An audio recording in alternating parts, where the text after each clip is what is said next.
మత చిక్కుల్లో జగన్. ఇక వీడు మొత్తం కంప్లీట్ గా ప్రొక్లైన్లతో సహా మట్టి తీసుకువచ్చేసేసి దళిత క్రిస్టియన్ల మీద వేసేసి ఇక అసలు వైఎస్ఆర్సీపీకి దళిత క్రిస్టియన్లే మెయిన్ బేసు.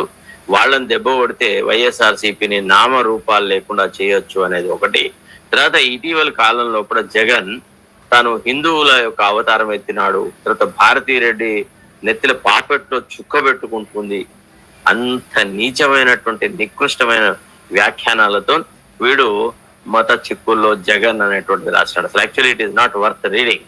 అంటే వీడికి ఎంత అక్కసు ఉంది జగన్ పట్ల. తర్వాత రాజశేఖర రెడ్డి, స్వర్గీయ రాజశేఖర రెడ్డి కూడా చాలా నీచాతి నీచమైన వ్యాఖ్యలు చేశారు. అంటే ఐజిఫ్ ఏదో మొత్తం కంప్లీట్ గా తట్టమోసి చంద్రబాబు నాయుడు తర్వాత లోకేష్ వీళ్ళు డబ్బులు సంపాదించినట్టుగా ఈ తెలంగాణ రాష్ట్రంలో హైదరాబాద్ ఎట్లా కబ్జా పెట్టినారు, ఎట్లా బొందబెట్టినారు, ఎట్లా తెలంగాణ రాజకీయాలను శాసించే స్థాయికి వీళ్ళు ఎదిగినారు అనేది మనకు తెలియదన్నట్టుగా మాట్లాడుతూ ఉన్నారు.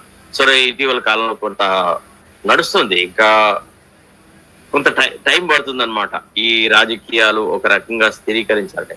అయితే జగన్ కూడా చాలా చాకచక్యంగా కాంగ్రెస్ పక్షం వైపు రావట్లేదు, తర్వాత మోడీని వ్యతిరేకించట్లేదు. కాకపోగా మోడీని సందర్భోచితంగా మోడీ యొక్క ఘనకార్యాలను పొగుడుతూ మీతో మాకేం శత్రుత్వం లేదు, మా రాజకీయాలన్నీ రాష్ట్రానికే పరిమితం, మాకు చంద్రబాబు నాయుడుకు మొదటి నుంచి ఉన్న వివాదమే, సో దాంట్లో మీరు తలదూర్చి మీరు చంద్రబాబు నాయుడుకు మద్దతు తెలపకండి, మేము మా సొంతంగా మేము చూసుకుంటాం చంద్రబాబు నాయుడు సంగతి.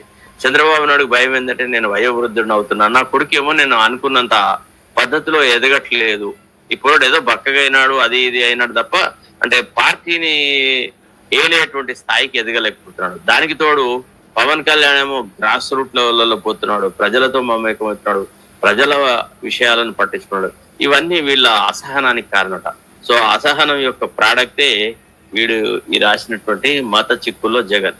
వీడు ఎప్పుడో చెప్పినాడు ఏమని, తొందరగా లోకేష్ ను రాజకీయ వారసుడిగా డిక్లేర్ చేయి, అక్కడ తమిళనాడులో స్టాలిన్ ను కరుణానిధి డిక్లేర్ చేశాడు కదా, తర్వాత బాల్ ఠాక్రే, తర్వాత ఇతను వచ్చినాడు ఉద్ధవ్ ఠాక్రే వచ్చినాడు అని ఈ వీడు దొరికే ఒక కథనం రాసినాడు. దాంట్లో భాగమే తర్వాత పేజే ఇది అన్నమాట.